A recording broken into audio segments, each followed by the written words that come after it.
En 1949, la presencia de Dios descendió una vez más, esta vez en la parroquia de Barbas. El alivio era plenamente necesario, pero no llegó fácilmente. El orgullo religioso y el legalismo habían creado divisiones profundas dentro de la iglesia. Algunos clérigos se negaban a creer que Dios pudiera hacer un trabajo grande y que Él mismo no comenzara con ellos. Cuando el alivio llegó, ellos se opusieron amargamente a Él. Hubo enorme oposición de parte de la denominación más grande en la isla. Mary Peckham era una adolescente cuando se inició el avivamiento, pero todavía puede recordar la frescura espiritual que lo precedió. La temperatura espiritual en la isla antes del avivamiento era religiosa, pero ciertamente no animada. Era un invierno espiritual. No todos estaban dispuestos a aceptarlo. El avivamiento es algo que, cuando se ha experimentado, siempre se quiere ver de nuevo. Donald John Smith, piadoso asistente de un almacén y convertido durante la época del avivamiento, recuerda cómo los intercesores del lugar comenzaron a trabajar. Las personas oraban todo el tiempo por este avivamiento. Oraban en los graneros. Se escuchaba la oración. Entre los más fervientes de estos guerreros de la oración se encontraban dos hermanas de mayor edad, una de ellas casi ciega. Oraban varias veces a la semana por el avivamiento, con frecuencia tarde en la noche. Estaban absortas con la promesa de Isaías 44.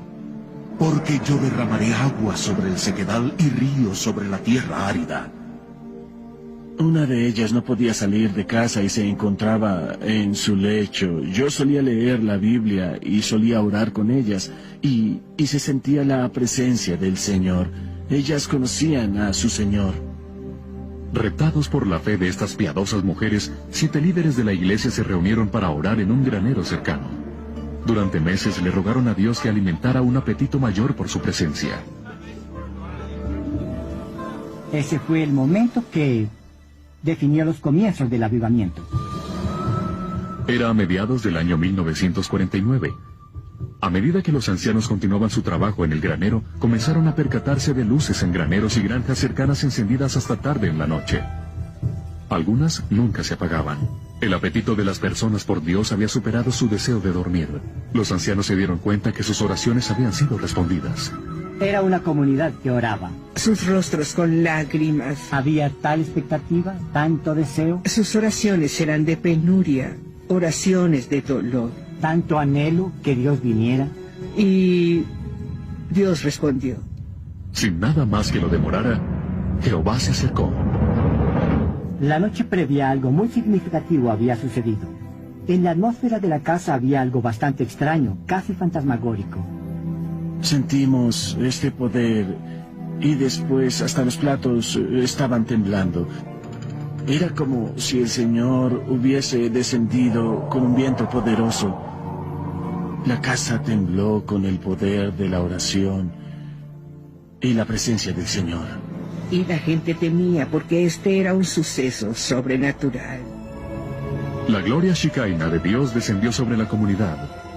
Una luz tangible, sobrenatural, rondaba alrededor de muchas de las granjas. Las luces se encendían en las casas. El glorioso Señor brillaba en los alrededores. Todos estaban sorprendidos, no decían nada. ¿Qué podían decir? Estad quietos y conoced que soy yo, Dios. Es todo lo que dijimos. Alrededor de las 4 de la mañana, una muchedumbre de varios centenares de personas se reunió afuera de la estación de policía de la comunidad. Muchas personas habían viajado desde aldeas vecinas atraídas por un... Caminando en la vía principal, rogaban a Dios en voz alta que tuviera misericordia de ellas. Se tendían sobre el camino para que Dios se apiadara de ellas. Era como si nos encontráramos en la eternidad. Temas eternos, las cosas eternas eran muy, muy reales. Una figura clave en el avivamiento que se desarrolló fue el reverendo Duncan Campbell, un predicador fogoso de la Iglesia Libre Unida. Se lanzaba arriba y abajo del púlpito, el sudor resbalando sobre su rostro. Oh, mi querido pueblo, escucha. El secreto del Señor lo guarda quien le teme. Las salas de reunión estaban llenas. Igual número de incrédulos vino. Muchos venían de todas partes de la isla. La iglesia estaba colmada. Las personas se sentaban en las ventanas. Y tantos afuera. Oh, sí, muchos afuera.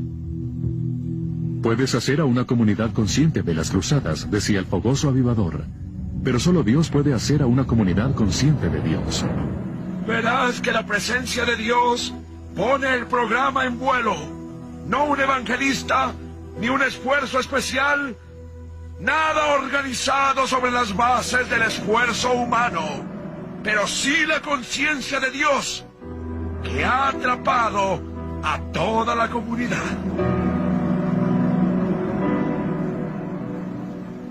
Pronto el movimiento del Espíritu de Dios se sintió en otras islas, incluyendo Harris, Bernera y Tyree.